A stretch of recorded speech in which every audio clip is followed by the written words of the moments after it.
నువ్వు ఆ దేవాలయంలో ఏ దేవుడైతే ఉన్నాడో ఆ దేవునితోని కాసేపు కలవడం కోసం దేవాలయంలో కూర్చోమన్నాడు.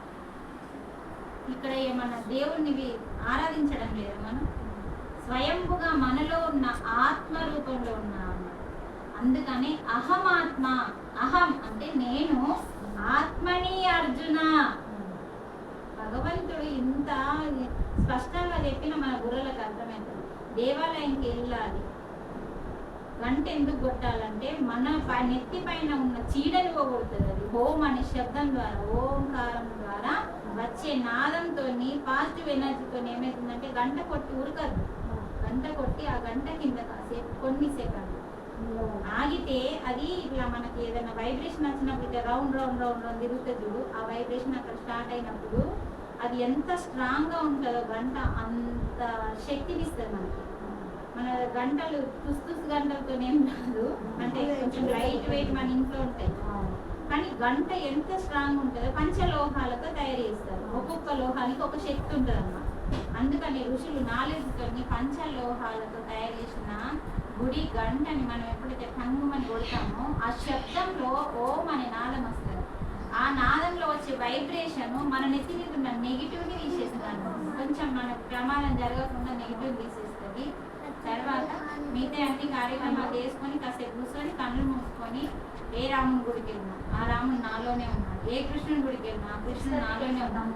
ఆయనతో కలవడానికి కాసేపు ధ్యానం చేసుకొని మళ్ళీ వెనకకి రావడం కోసం ఆలయాలు నిర్మించారు.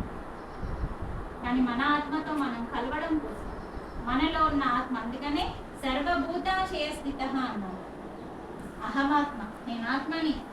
గుడాకేశ, నిద్రని జయించిన వాడు, ఆయన నిద్రని జయించేసిండు అర్జునుడు. మళ్ళీ ఏమంటుండే సర్వభూత, ఇది ముఖ్యమైన పాయింట్. సర్వభూత క్షయ స్థిత.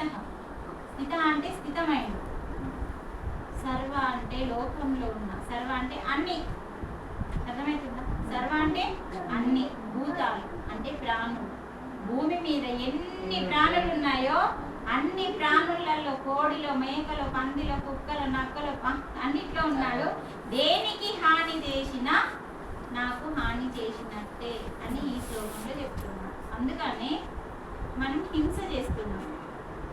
అందుకని అన్నిట్లో ఉన్నానన్నాడు కాబట్టి సర్వభూతాశయ స్థిత ఉండి, అందులోనే నేనుండి, మీలోనే నేనుండి, పుట్టించింది నేనే, నడిపించేది నేనే, అంతం చేసేది నేనే అంటున్నాడు ఈ శ్లోకంలో. అందుకని ఎక్కడ ఆత్మని నేను అన్నాడు కానీ నేను ఫోటోని యోగులు ఎందుకు పెట్టిందంటే రాను రాను మానవ జన్మ రాక్షసులాగా తయారవుతుందని చెప్పి కాకుండా ఉండడం కోసం భూమి మీదకి దిగి వచ్చిన పరమాత్మ రూపాన్ని చూస్తేనన్నా మానవుడు భయము భక్తి ఉంటుందని చెప్పి అమ్మ ఆ భక్తి కోసం, భయం కోసమే రామాలయాలని ఊరూరికి ఆంజనేయ స్వామిని, పోచమ్మని నిలబెట్టి మన గ్రామాన్ని రక్షించడానికి.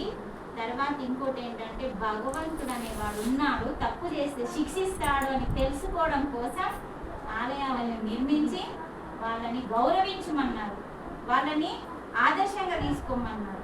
కానీ ఎక్కడ పూజించడం చెప్పాలి? గౌరవించడం అంటే ఏంటి? పూజించడం కాదు. వారిని గొప్పవారిని పక్కింటడం మంచి మార్కులు వచ్చినాయంటే వాళ్ళని ఆదర్శంగా తీసుకోవడం అంటే పూజించినట్టు కాదా? కానీ ఇక్కడ ఏం చెప్పిండు? ప్రతి రూపాన్ని పూజిస్తున్నావు కానీ నిజమైన రూపాన్ని పూజించట్లేదు. మరి నిజమైన రూపం అహమాత్మ గుడాకేశ సర్వభూతాశయ స్థిత